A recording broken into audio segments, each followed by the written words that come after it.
എന്തുകൊണ്ടാണ് എന്റെ ഉമ്മാടെ പൊറുത്തയില്ലാതെ ഉമ്മാടെ ഇട്ടയില്ലാതെ ഹജ്ജ് വന്നതായിട്ട് കേട് ഇതൊക്കെ നമുക്ക് റബ്ബ് താഴെ തന്ന ശിക്ഷയാ. പോയത് കള്ളു കുടിക്കാനല്ല, ഒരു പെണ്ണിന്റെ അരികിലേക്കല്ല, അള്ളാന്റെ കഅബ കാണാനാ, പരിശുദ്ധ കഅബ കാണാനാ പോയത്. കഅബ കാണാൻ പോയ ആ ചെറുപ്പക്കാരന് രണ്ട് കണ്ണും കൈയും കാലും വെവ്വേറെയാക്കിയിട്ട് റോഡിന്റെ അരികിലേക്ക് വലിച്ചെറിയുമ്പോ അതിനോട് കടന്നു പോകുന്ന ഒരു കാഫില സംഘം വന്നിട്ട് ചോദിച്ചു, അല്ല മനുഷ്യ, നിനക്ക് ഈ ഗതി വന്നതിന്റെ അവസ്ഥ എന്തെന്ന് ചോദിച്ചപ്പോ എല്ലാ കാര്യങ്ങളും മണിമണിയായി പറഞ്ഞു കൊടുത്തു. പറഞ്ഞു കൊടുത്തിട്ട് പറഞ്ഞു, എന്റെ നാട് ഇന്നേ നാടാണ്, ഇന്നേ ഇടത്താണ് എന്റെ വീട്, എന്റെ ഉമ്മ അവിടെ എന്നെ കാത്തിരിപ്പുണ്ടാവോ, എന്നെ കൊണ്ടുപോയി ഉമ്മയുടെ അരികിലേക്ക് എത്തിക്കുമോ എന്ന് ഫദൽ എന്ന ചെറുപ്പക്കാരനെ കേട്ടപ്പോഴാ ഈ ചെറുപ്പക്കാരായ 2-3 ആളുകള് ഫദലിനെ എടുത്ത് തന്റെ തോളത്ത് വെച്ച് കൊണ്ടുപോയി ഉമ്മയുടെ വീടിന്റെ അടുത്ത് വെച്ചിട്ട് ഉമ്മാനെ വിളിച്ചു പറഞ്ഞു, ഉമ്മാ, നിങ്ങളുടെ മകനാണോ? ഉമ്മ വീടിന്റെ അകത്ത് നിന്ന് ഓടി വന്നിട്ട് നോക്കുമ്പോ 2 കയ്യും 2 കാലും കണ്ണുമില്ലാത്ത ഒരു പരകെട്ടം പോലെ ചോരയിൽ മുങ്ങിക്കുടിക്കുന്ന ചെറുപ്പക്കാരനെ കണ്ടപ്പോ ഉമ്മ പറഞ്ഞു, അല്ല, എന്റെ മോനെ ഇതല്ല. ഈ ശബ്ദം കേട്ടപാട് മകനെ പറഞ്ഞു, ഇത് എന്റെ ഉമ്മാന്റെ ശബ്ദമാണ്, ഇത് എന്റെ പെറ്റ ഉമ്മയാണ്. ഉമ്മ, എന്റെ റബ്ബ് എനിക്ക് തന്ന ശിക്ഷയാ ഉമ്മ. നിങ്ങളെ പൊരുത്തമില്ലാതെ ഹജ്ജിന് പോയതുണ്ട്, നിങ്ങളെ സമ്മതമില്ലാതെ ഹജ്ജിന് പോയതുണ്ട്, നിങ്ങളെ ഇഷ്ടമില്ലാതെ മക്കത്ത് പോയതുണ്ട്, എന്റെ റബ്ബ് താഴെ തന്ന ശിക്ഷയാ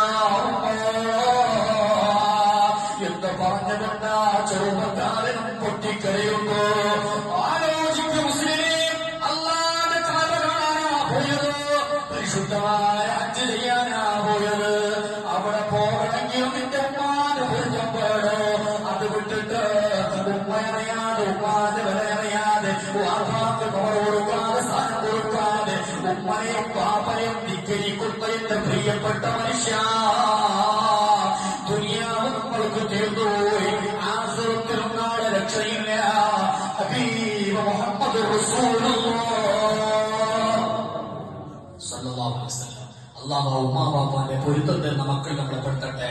ഒന്നോ ആലോചനക്ക് നോക്കൂ, ഹജ്ജിന് പോയവരോട് പച്ചോട് തൊട്ടില്ലേ ഉമ്മടെ ഇട്ടില്ലാതെ പോയിരിക്കും വേനായിട്ട്. ഇതേപോലെ നിങ്ങളോട് ചെറുപ്പ ഒരു ഉറയിച്ചൊരു കർണീച്ചോയുടെ വലിയ മഹാനിക്ക് റസൂലുള്ളാഹിയുടെ കാലത്തിൽ ജീവിച്ചാണ്, പക്ഷെ അയാളെ സ്വഹാബിയാണ്. ഈ 2 ചരിത്രം നിങ്ങൾ ആ തെല്ല് തെച്ചാക്കിയത് ആലോചനക്കുള്ളൂ. അയാള് ഹജ്ജിന് പോയിട്ട് അയാൾ അള്ളാഹു കൊടുത്ത് ശിക്ഷ നോക്കുള്ളൂ. അതേ ടൈമിലോ റസൂലുള്ളാഹിയുടെ കാലത്തിലൂടെ മനുഷ്യർക്ക് ഉറയിച്ചൊരു കർണി വലിയ മഹാനായിട്ട് അയാൾ സ്വഹാബിയല്ല. സ്വഹാബി ചൊല്ലാൻ കൊടുക്കുന്ന റസൂലുള്ളാഹിയുടെ വിശ്വാസത്തോടെ റസൂലുള്ളാഹിയുടെ സദസ്സിൽ വെച്ചിട്ട് മുഅ്മിനായ മനുഷ്യരായിട്ടിട്ട് സ്വഹാബിന്റെ ചൊല്ല്.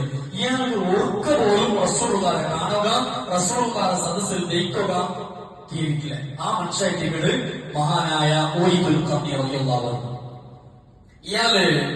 ഇയാളെ കുറിച്ചിട്ട് റസൂലുള്ളാഹി സ്വല്ലല്ലാഹു അലൈഹി വസല്ലം ചൊല്ലു, സഹാബത്തെ, തന്റെ കാലശേഷം നാം മരിച്ചിട്ട് പോയേക്ക്, ഇത് പണ്ട് പറഞ്ഞു പോണ്ടതായ ആൾമാരായ തലമുറയായ ആൾമാർ നിങ്ങൾ എന്തിനാക്കൊണ്ട് ചൊല്ലുകയോ, ഇന്ന കർമ്മീച്ചൊണ്ട ജാഗയിലോ ഓയിക്ക് ചൊന്നതോ മനുഷ്യണ്ടോ, അയാൾക്ക് നല്ല വലിയ ഇഷ്ടമാണ്. നിങ്ങൾ അവിടെ പോയാട്ടുണ്ടെങ്കിൽ നല്ലൊരു സലാം അയാൾക്ക് ചൊല്ലണം. മാത്രമല്ല, ഇതാ ചൊന്നിട്ട് ഒരു ഡ്രസ് എടുത്ത് കൊടുത്തിട്ട് ചൊന്നു, ഈ ഡ്രസ് കൊണ്ടുപോയിട്ട് ഓയിക്ക് ചൊല്ല പാലക്കാട് നിങ്ങൾ കൊടുക്കണമെന്ന് മുഹമ്മദ് റസൂലുള്ളാഹി. ആരാണോ ഈ റസൂലുള്ളാഹിനെ കണ്ടിട്ടില്ല, സ്വഹാബിയായിട്ടില്ല, റസൂലുള്ളാഹി ഓയിസിനെ കണ്ടിട്ടില്ല, എന്നാലും ഓയിസിനോടുള്ള സ്നേഹം നോക്ക്. നിങ്ങൾ കർമ്മയിലേക്ക് പോയാൽ ഓയിബുൽ ഖർനി എന്ന കർമ്മയാണ്. ആ കർമ്മീ നാട്ടിലേക്ക് നിങ്ങൾ പോയാൽ എന്റെ ഈ വസ്ത്രം കൊണ്ടുപോയി ഓയിബിന് നിങ്ങൾ കൊടുക്കണേ. മുഹമ്മദ് എന്തേ കാരണം അറിയോ? അറിയോ? അയാൾ റസൂലുള്ളാഹിനെ കണ്ടിട്ടില്ല, പക്ഷെ ആഷിഖ് റസൂലായിരുന്നു.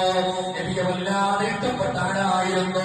മദീനയിൽ നിന്ന് ആരെങ്കിലും അയാളുടെ വീടിന്റെ മുറ്റത്തിലൂടെ നടന്നു പോയാൽ അയാളോട് പോയി ചോദിക്കും, ഹൽ റഅയ്തും റസൂല, നിങ്ങൾ റസൂലിനെ കണ്ടോ?